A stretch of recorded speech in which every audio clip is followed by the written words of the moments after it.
इथल्या जे शिबिरार्थी आहेत, पेशंट आहेत, त्यांना सेवा देण्याचं एक 7-8 डॉक्टरांच्या वतीने इथं काम सुरू आहे आता सध्या. आता एक 10 मिनटाचं रेस्ट झालेले आहे.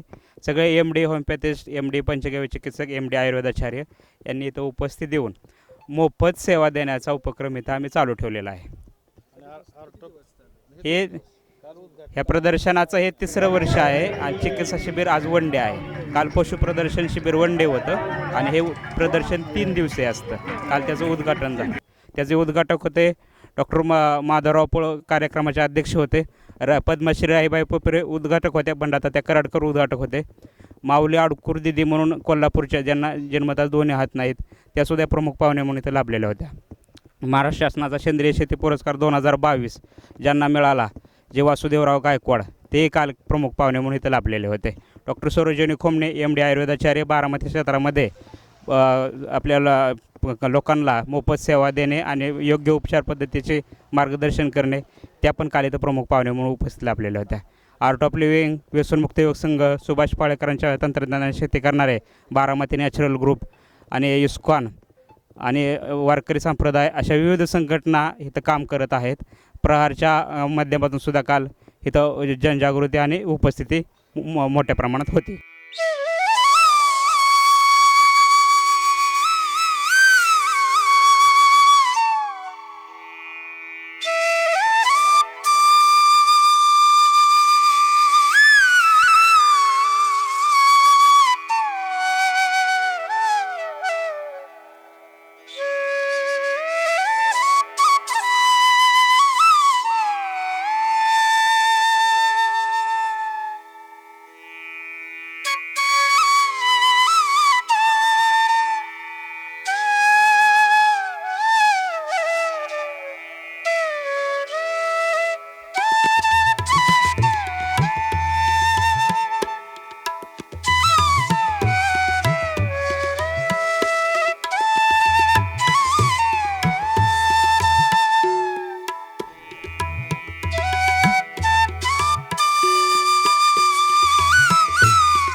देशामध्ये नाही, देशाच्या बाहेर ओळख झाली.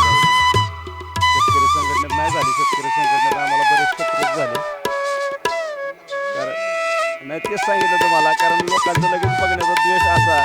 पण गोमातेमुळे आज आम्ही नाही,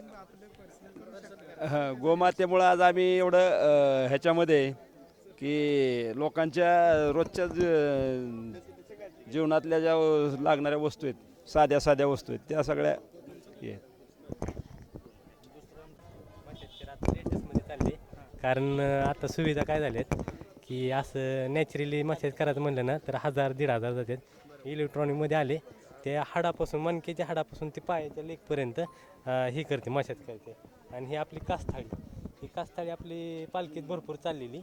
आणि वैयक्तिक ह्याचं 20 ते 22 प्रकार आहेत. म्हणजे आयुर्वेदिकसाठी चांगलं आहे. डोळ्यासाठी तुम्हाला उष्णता असेल, पुन्हा हीट असेल, परत डोळ्याचा त्रास होत नाही, कुठला पायाला बॅगा पडत नाही. आणि हे आपलं वेट लॉसचं, वेट लॉसचं माणसांची चरबी आता जास्तीत जास्त व्हायब्रेट मशीन. माणसाचं वेट लॉस म्हणजे काय होतं, चरबीने जास्त वाढल्यात आता, त्यासाठी कमी करण्यासाठी व्हायब्रेट मशीन.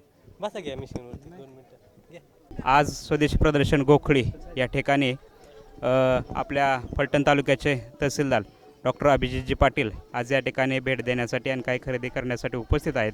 त्यांच्या भावना आणि त्यांचं मन किंवा त्यांचे मनोगत आपण या ठिकाणी थोडक्यात व्यक्त करून घेऊयात. देऊ का?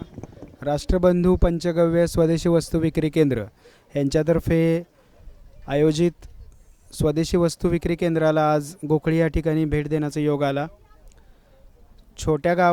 गोखळीसारख्या छोट्या गावामध्ये हे प्रदर्शन आयोजित करून या ठिकाणी दोन महत्त्वाचे फायदे होतात. ते म्हणजे विक्रेत्यांना देखील बाजारपेठ मिळते, त्यासोबतच जे आहे स्थानिक जे इथले गोखळीचे नागरिक आहेत, आजूबाजूच्या गावातले नागरिक आहेत, ज्यांना असे प्रदर्शन जे आहे ते आपल्या घरालगत घराच्या नजीक आपल्या गावामध्ये अनुभवायला मिळतं. छोटंसं प्रदर्शन आहे पण अतिशय सुंदर ह्याची थीम आहे. याच्यामध्ये स्वदेशी बियाणं दिसते, त्यानंतर आपले पंचगव्यापासून बनवलेले काही पदार्थ आहेत, मातीच्या लाकडी अशा म्हणजे पर्यावरणपूरक वस्तू आहेत. म्हणजे एक प्रकारे आपलं जुनं ते सोनं म्हणतात ह्या पद्धतीची जे आपली लाईफस्टाईल आहे, पूर्वीची जीवनशैली आहे, तिच्याकडं आजकाल माणूस वळायला लागलेला आहे आणि त्याला निश्चितच चालना देण्यासाठी हे प्रदर्शन जे आहे उपयोगी पडेल. मी पुन्हा एकदा सांगतो की ह्या माध्यमातून इथल्या विक्रेत्यांची जशी विक्री होणार आहे आलेल्या, तसंच इथल्या लोकांचा देखील फायदा, स्थानिकांचा देखील त्यांना 4 गोष्टी इथंच खरेदी करायला मिळणार आहेत. ह्याच्यामुळे आपल्या अर्थव्यवस्थेला देखील, स्थानिक अर्थव्यवस्थेला चालना मिळते आणि निश्चितच जे आहे लोकांच्या आरोग्यात देखील ह्याच्यामध्ये त्यांना फायदा होणार आहे. माझा या प्रदर्शन आयोजित करण्याच्या आयोजक समितीला पुन्हा एकदा म्हणजे त्यांचं धन्यवाद करतो की त्यांनी चांगल्या छोट्याशा गावामध्ये हे प्रदर्शन आयोजित केलं आणि इथल्या सगळ्यांचं ह्याचा निश्चितच फायदा होईल अशी मला अपेक्षा आहे. थँक्यू. सद्गुरू शांतीदास महाराज यात्रा कमिटीच्या वतीनं पाटील साहेबांनी या प्रदर्शनाला भेट दिल्याबद्दल समस्त ग्रामस्थांच्या यात्रा कमिटीच्या उत्सवाच्या वतीनं त्यांचं मनपूर्वक असं धन्यवाद. थँक्यू.